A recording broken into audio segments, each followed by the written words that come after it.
Well, hello, shwmai a chroeso I Sgyrsiau ar gyfer Yfory. Hello and welcome along to Talks for Tomorrow. My name is Steffan and we are back with another episode of our podcast series that is here. If you're new, you can go back and listen to the other episodes, but we're essentially getting the conversation going ahead of Wales Climate Week and the virtual conference that we're hosting as part of that. And so the plan is to sort of set out the scene, set the context, get a sense of where we're at with some of the major topics of the conference. We can think about ways to reduce carbon over the next 5-10 years and, of course, into the future and beyond as well. And so we are focusing on those different themes in this podcast series. And today we're going to be talking about agriculture. Now, the idea is, like I said, to spark ideas and to get some talking points out there for you lovely people watching and listening to have a think and then take that into our conversations that are happening throughout the week. We've had some brilliant company already. We've got more fantastic company with us today. So I'd love to welcome Dr Rebecca Heaton to Talks for Tomorrow. Now, Rebecca, correct me if I'm wrong here, right? I mean, your CV is so long that we could have done an entire episode on all the amazing things you've done, but we'll cut to some of the important stuff, I think. Senior advisor on sustainability, climate and nature for loads of different companies and boards.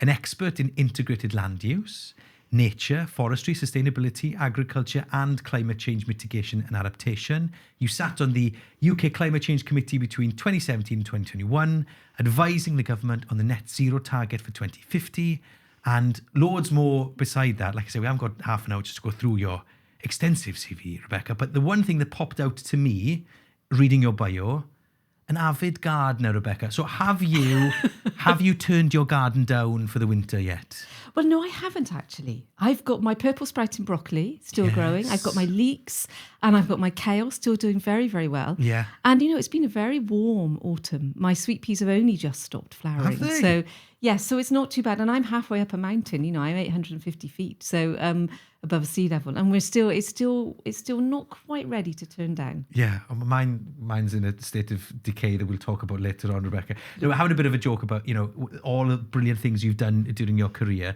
but it means that essentially you're a fantastic person to come and talk to us about the context of where we're at when it comes to integrated land use and agriculture in Wales, what's happening and what we can look to in the future.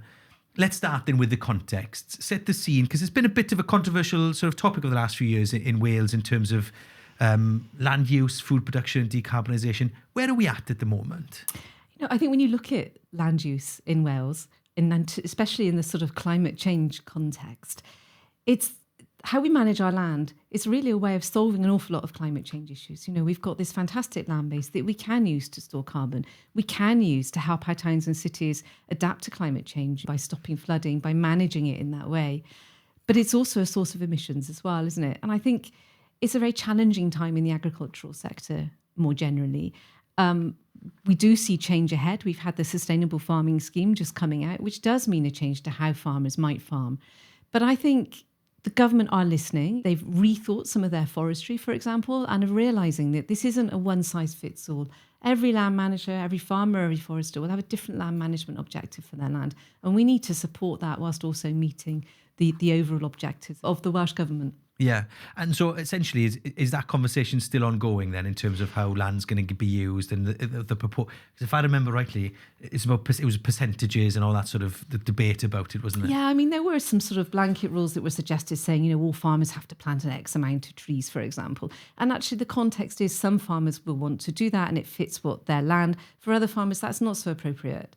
And now what's come out is that with the Sustainable Farming Scheme is some basic requirements about managing land better for nature, managing grassland, for example, managing water. But then for farmers who want to do more and have the right land, you can then do these optional things that go above that. And that's the bit that I think is still in the process of being decided. And I think what's really important is for everybody to be part of that conversation. So the Welsh Government clearly want to get this input in collaboration. And so my plea is really to everybody to get their voices heard in this, communities, businesses, land managers. Yeah, because I suppose it's hard sometimes to take the heat out of a conversation like this, isn't it? Because it's clearly important, isn't it, those changes, but it is a change to sort of individuals' lives, isn't it? And sometimes conversations can get heated and it's hard to sort of try and take the emotion out and look at the sort of the plain facts of a situation, isn't it? Yeah, and I think some of it are things which farmers do anyway. This is about how can you manage your nutrients better? Make sure you're putting that nitrogen fertilizer on at the right time with the right amount. And that's where tech can probably help as well. Managing slurry, managing runoff. This is just really good agricultural practice. Yeah. So not all of this is radical and a change. I think a particular touch point, Steffan, has been forestry on farms. I'm actually a forester. I have to come clean. My background is in forestry. I think what we have to think is that farmers have always had trees. Trees have always been on farms. They're really vital in terms of hedgerows and in terms of shelter belts, so providing shelter for livestock. For some farmers, they might want to go more. So there's now payments in place to help with those hedgerows, to help with shelter belts, to maybe plant some small crops.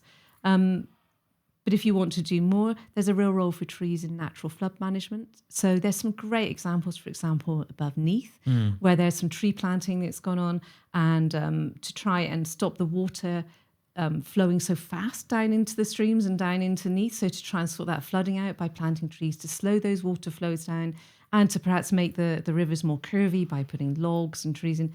And that suits that landscape there in that management objective. And I think there is an opportunity for farmers to be paid to do that if that's right for them and their land. Yeah, so I suppose there is benefits beyond just the decarbonising our environment, right? Because there's side benefits to this as well.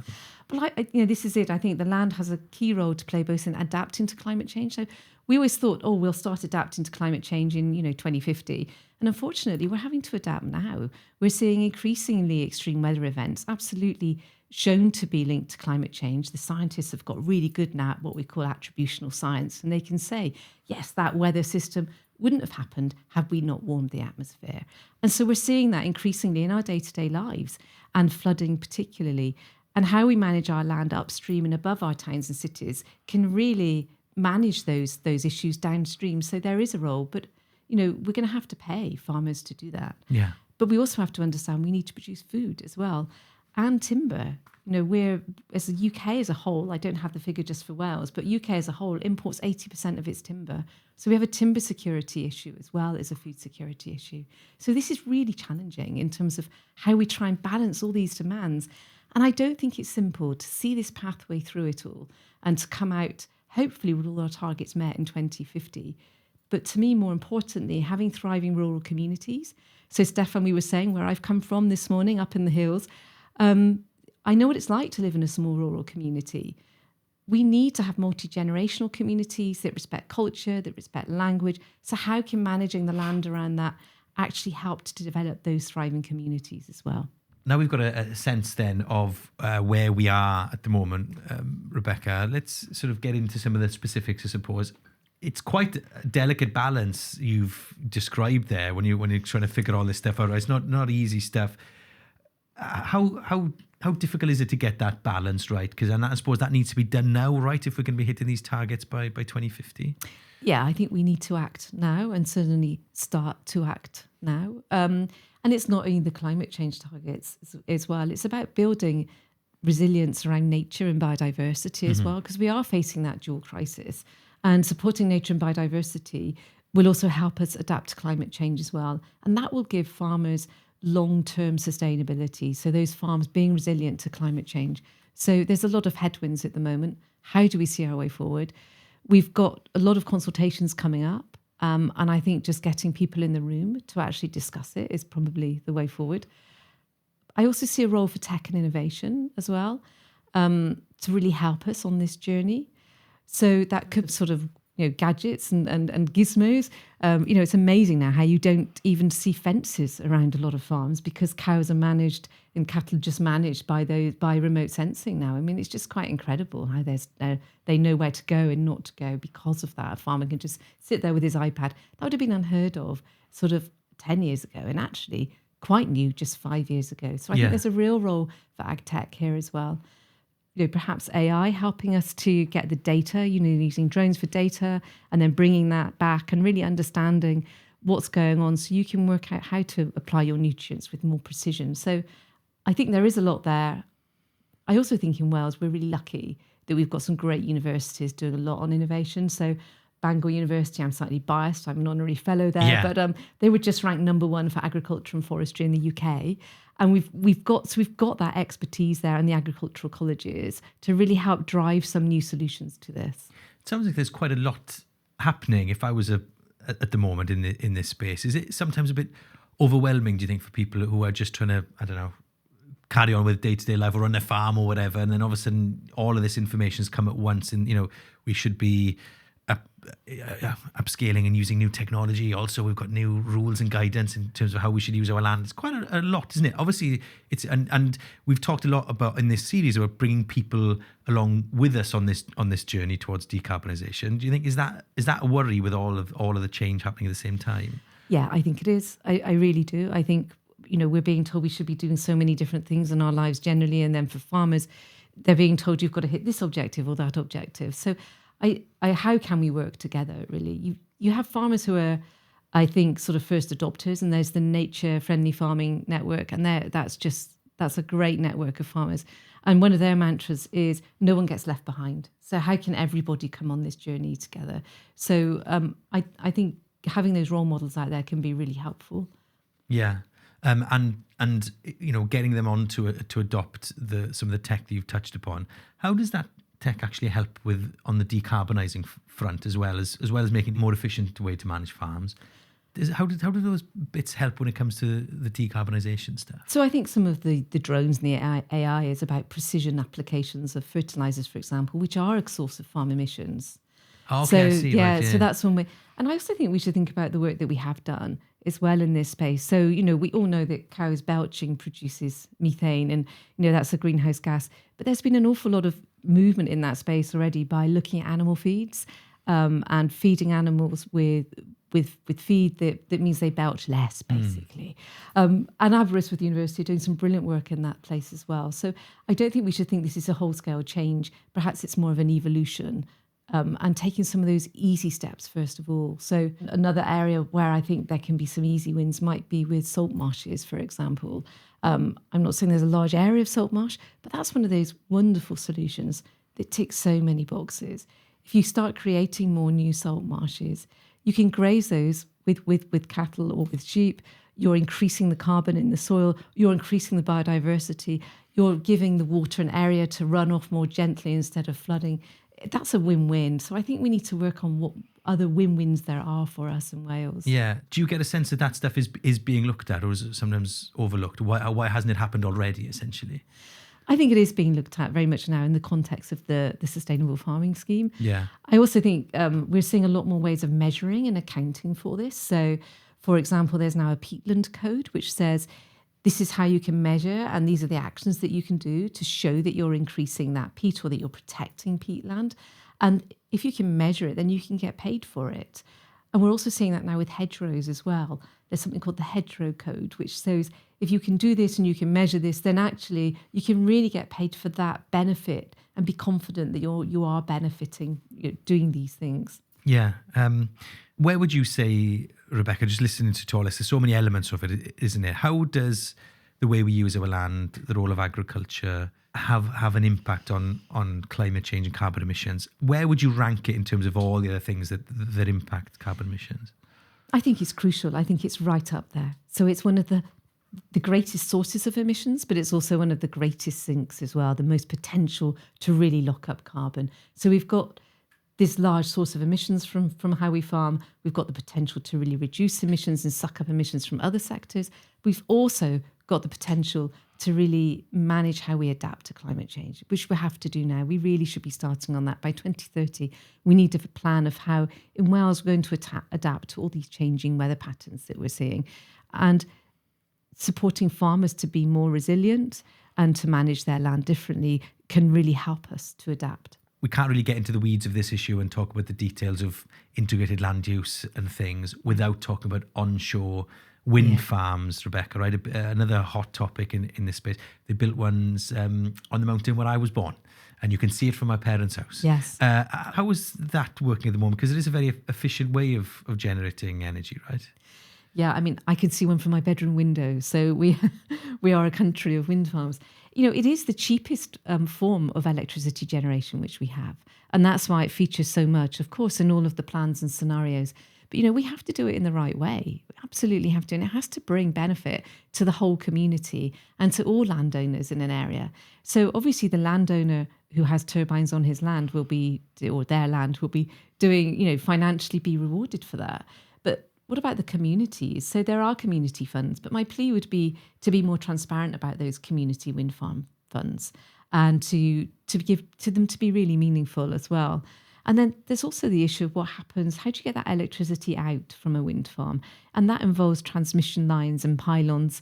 And in some areas that's fine, but in some areas you can be really impacting people's businesses. So this isn't NIMBYism that we're seeing, but we're seeing true impacts on someone's whole business. So it could be a campsite, for example, where you might suddenly be having a pylon on land next to it. That's really going to impact the profitability of that whole business. So I think when we're planning for this, we have to think quite holistically and make sure all voices are heard in the room and that these wind farms are put in the right places and done in the right way and truly benefit all of the communities. Yeah, and do you get a sense that can happen? I think there's a range. I've seen some companies particularly manage, say, the community engagement and the community funds very well. I think in other cases, some landowners are feeling very much done too and don't have a voice. And it's really important that they do have a voice. Yeah. And since we're on the sort of integrated land the topic of discussion, soil comes into this, doesn't it, as well? Yes. And not necessarily I didn't necessarily think that I'd be talking a lot about soil in my career, but here we are. But it's really important, isn't it? Oh my gosh, absolutely crucial. Yeah. And absolutely. Did you know, in terms of, say, the whole UK's carbon storage in the land, 80% of it is below ground in our soils, and only 20% of it is the trees that you see. So we all think trees fantastic at carbon storage, and they are, particularly when that carbon is then stored in buildings in the form of wood. But actually, it's soils that we have to look after. And that's not only for carbon, it's also for long-term crop production as well. We're really denuding our soils by some of the farming practices that we have. And I think this is something that the Sustainable Farming Scheme is really trying to address and to say, let's reward farmers for looking after their soils, because that gives long-term carbon storage, but also long-term productivity, so long-term sustainability for farming in Wales. Yeah, and when you're speaking to farmers about this, do you feel like that they're taking this element of it seriously? Again, because it's a change that they've got to make, that some get frustrated, they feel like, well, it's just getting in the way of them doing their job, isn't it? Well, I think some farmers do, but the nature-friendly farming network are clearly doing a lot in this space. We're seeing increasingly different programs, different businesses jumping in and saying, like, we'll help you understand what your soil carbon is. We used to joke that there were only a handful of soil scientists in the UK. Now it's the career. Go and be a soil scientist, because, we just need people out there digging soil cores and analysing them and doing this. And I think we're getting a lot more science around it as well. So farmers can be rewarded by us being able to quantify the quality of the soil much more. And you can actually quantify how you can increase it as well. So you can get your baseline and say, we've increased the quality of this soil, and be rewarded for doing that. And I think we shouldn't also forget peatland. So peat, that special soil type where there's really high carbon storage. And re-wetting areas of peat which have dried out is one way of storing that carbon longer term. We're looking at paludiculture, which is, what agricultural production can you do on those soils so you can still maintain output, but also, crucially, protect that peat. So the Welsh Government legislation, we've already touched upon it, the changes that are coming already in place in places. The Future Wales, the National Plan 2040, then the Agriculture Wales Act 2023 and the Sustainable Farming Scheme. Are there opportunities there for farmers, or what are the opportunities for farmers who may be watching this to engage with the process, to have a positive impact towards reaching net zero? What are the opportunities that we've talked a little bit about? How difficult that conversation has been at times, but in terms of the opportunities they present, what are those? I think there's huge opportunities, both through the Sustainable Farming Scheme, particularly these optional and higher layers, where if you do additional things, you can then get paid for it. But we're also seeing more finance being mobilised within the sort of financial sector and within large corporates. So the UK signed up to what we call the Paris Agreement for Nature a few years ago. So this was this big global agreement saying we are going to look after our biodiversity. And if the UK government sign up to something, it usually filters down. And that filters down eventually to Welsh government saying, well, okay, how do we do this? How can we pay farmers to increase the biodiversity on their land whilst maintaining food production as well? And it is challenging, but absolutely there are ways through this. And some of what I've talked about being able to measure things and show what you're doing is really important, particularly to access some of that finance. Yeah. One of the other ways that, of course, this will impact is the way that consumers behave, right? And how we as individuals can make choices that can help the planet. That can be quite scary as well sometimes for people if we're advocating for people to buy, I don't know, less cheese or milk or whatever it might be. Again, how would you think we can manage that process to again bring farmers and bring consumers along on that journey? I don't think governments ever really want to tell people what they should or shouldn't eat. I certainly don't want to be told. The government's been trying to tell me for years that I should be eating more fruit and vegetables and less other things. And hand on heart, can I say I do that every day? No. Was it 5 fruit and veg you should be having a day? Know. Although some people say that's not even enough. No, exactly. So, I don't think that's the role of government. I think for me, we're all eating a lot more meat than we ever did maybe 50 years ago or in my parents' generation. People are having meat for breakfast, lunch and dinner. That's not healthy. To me, my approach that I personally take is I go to my local butchers. I'm so lucky with my butchers in wraidd. Am I allowed to give that a plug? Right, yeah. And who has local meat from the Elm Valley. And I go there once a week and buy some really good quality local meat, supporting my local community, and that's what we have. So we're not having meat for breakfast, lunch, and dinner. And I think rather than buying cheap imported meat, shop local and buy that local farm meat that's around you. And do you see, because of course it's cost of living crisis at the moment, isn't it? We've talked a lot about in our previous episodes about how money and economics of the world can make an impact in this, whether it's encouraging people to buy an electric car or how to heat their homes differently, what have you. I suppose getting that conversation right and encouraging people and not pricing people out of being able to shop local is part of the bigger picture, longer term, I suppose. Yeah, I mean, it's certainly a lot of these choices can be more expensive. I'm not going to deny that. I've actually recently had a heat pump installed. Yeah. And it's a lot cheaper than running. Well, you won't have seen, because we just did our episode with Sarah that went out yesterday. So you'll have to listen back to that, to see if you took her advice. Yeah. I don't know that I did. But, particularly for rural communities, I'm worried that we can be left behind as the rest of Wales decarbonises. But I live off gas grid, so I had to heat my house with oil before, and actually heat pumps really work. But I'm lucky I've got a house that's well insulated. Other things interconnected to other policies, electrification. I worry that rural communities can be left behind as well on that. Are there enough chargers for us? We all have to have cars in the countryside. We all know that.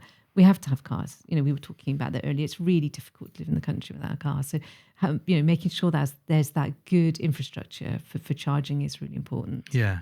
And suppose, all of these conversations about changing people's behaviour, how do you think in your experience, because you've had to change government's behaviour, right? And I suppose now, in a sense, right? And so a lot of government, there's been a sort of a change, although that's debatable on the sort of international scene at the moment. But in terms of governments here in the UK, broadly speaking, have got the same sort of approach to things. Their mind has been changed on a lot of things. And now the battle, I suppose, is to win over more consumers, right? Because as more people make those choices that you talked about, maybe it's, in this instance, agriculture and food production, less meat or what have you. What do you think can be done to try and make sure that people do come on the journey and you do win people over, when sometimes it's a change of behaviour and people don't like changing behaviour, do they necessarily? Change is a really uncomfortable thing for us all. I absolutely agree. I always think it's about doing what works for you, making the choices which work for you individually. Yeah. So for me, I am a meat eater, but I can go and buy very nice meat locally and just have a little bit of very high quality meat. I don't particularly like flying. I don't need to fly particularly for my job. So I've got those choices that I can make quite easily. Yeah. And I think people can feel overwhelmed by all of these different things. You should do this, you shouldn't do that. I think just do what makes sense for you in your life. So now we've got a bit of more of a sense of the work that is being undertaken and the opportunities that are there for people and the challenges, of course. Yeah. How do you feel about the future looking ahead? Do you know, I'm actually really positive. So I think Wales as a country, we've got this. We absolutely have got this. You look at our track our track record. You know, we were the first country in the world to have a Future Generations of Whales Act. We can do things, and we can be small and nimble and do things. We've also got the best recycling rates in Europe. We've also got devolved powers in the right areas for this sector. So we do have control over what we can do. And as I've said, I think before, we've got great universities churning out really world-class research and innovation that we need. So I think we've both got the tools and the mindset in Wales to really make this happen. Yeah. What would you, if you were given the power to make a change, an imminent change, something that you click your fingers and it happened now, what would be sort of top of your agenda in this space? I think collaborative. I just cannot stop saying that word, collaboration and listening. There have been missteps on the road in terms of generating policies. And to me, we have to have policies which are implementable and that farmers want to get on board with. So I think it's about getting in a room together and really agreeing the way forward in terms of what's needed to do these changes, what's going to work on the ground.